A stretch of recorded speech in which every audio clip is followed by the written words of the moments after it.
Hi friends, check me out. It's about 7 o'clock in the morning and I've had one cup of coffee and I'm working on my second. But I was gonna type out, this big Facebook post or Instagram post about my devotion this morning, and instead I thought, well, why don't I just post something online since I haven't posted in a long time. But I have been, I'd say, away from God for a while now. Not in a way that is not in a way that like I'm away from him all the time, but I've had a very deep rooted relationship with God and Jesus Christ, very strong, unfiltered bond. And so once you've had that walk with Jesus, it's very hard to not have that walk with him. And it's just me, it's just us that turns away from him. I mean, as soon as I turn back to him and say like, God, where are you? He's obviously immediately there with his arms open. I heard somebody say one time that even the posture of Jesus on the cross is significant because he is outstretched and open to us. And I thought that was a really beautiful way to describe his posturing. But anyways, I was reading chapter 9, Acts chapter 9. And it was about, sorry, my sister just texted. It's my dad's birthday today. Happy birthday, Daddy. Anyways, it was about, the moment when Saul, who was a killer of Jews and, basically an atheist and, did not believe in all the hoopla of Jesus and all of that kind of stuff. He was on his way to Damascus and he was basically touched by blindness. And, it kind of represents just being touched, just covered up in pride and covered up in not being able to see the truth and the light and the way.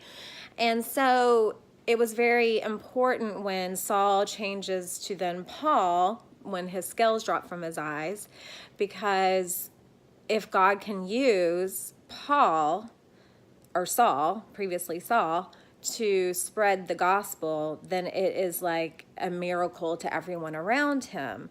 And, I've been on this journey about all the movements that are happening now and just the gay rights, which I have no issue with. I really don't. And a lot of Christians kind of hate on me for that. But I don't. I think that God is more progressive than that, meaning he is still the beginning, but he's also the end.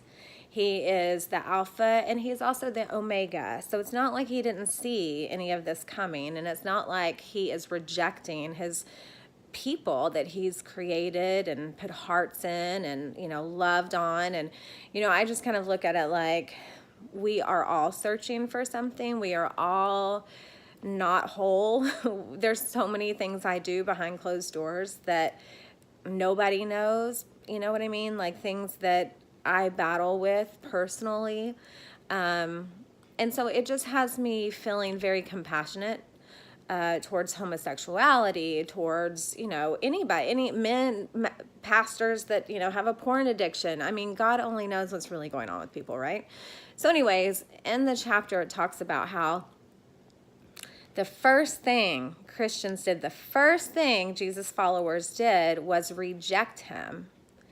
And it just hit me like, why in the world do we consistently do this? Why? Why do we read the Bible and read God's word and God's powerful love for us and God's faithfulness and atonement in the Old Testament and the New, and we come away from that reading with the thought, I'm better than someone else, or I can reject someone else, or God won't be using them. I mean, I've heard so many Christians say, well, I'm not sure if they're saved. Well, I don't think they're saved. Well, and I just want to go, are you kidding me? Like, I do not want to be responsible for determining whether or not someone is saved in their hearts and minds. I'm saved. I know that I'm saved because I know that I know that I know. I love the Lord. I do believe in Jesus Christ. It's a very difficult thing sometimes to believe in just because it is, resurrection and all the things that have now been turned into like fantasy instead of miracles.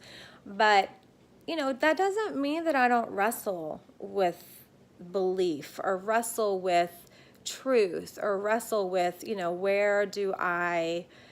how do I live my life, I definitely don't want to be rejecting people based on anything, based on who they have sex with, based on what kind of drugs they do, based on, who they talk about behind closed doors, based on, even judgmental people. It's been said time and time again that Christians are the most judgmental people. And unfortunately, it's probably true. We covet and hold something so dear to us that we think, we're special.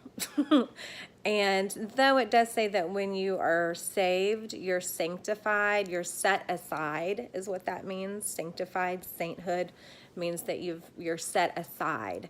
It is sort of a different category, if you will, but there's no way that Jesus Christ, and the creator of all, the energy and creator of everything that we see and do and are and grow and build and, all of that, is going to reject someone. So my thoughts for today: if you are a Christian, please stop rejecting people. If you are a Christian, please take a look at yourself.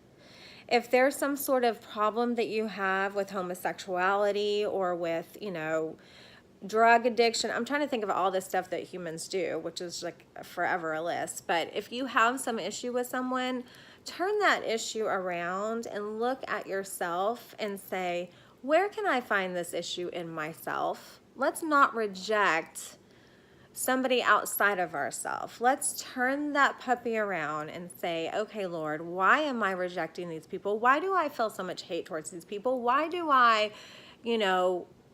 feel that I have a right to push someone out of Christianity or reject someone? And I think we're doing a lot more harm than we are good. Thanks for listening. Bye-bye.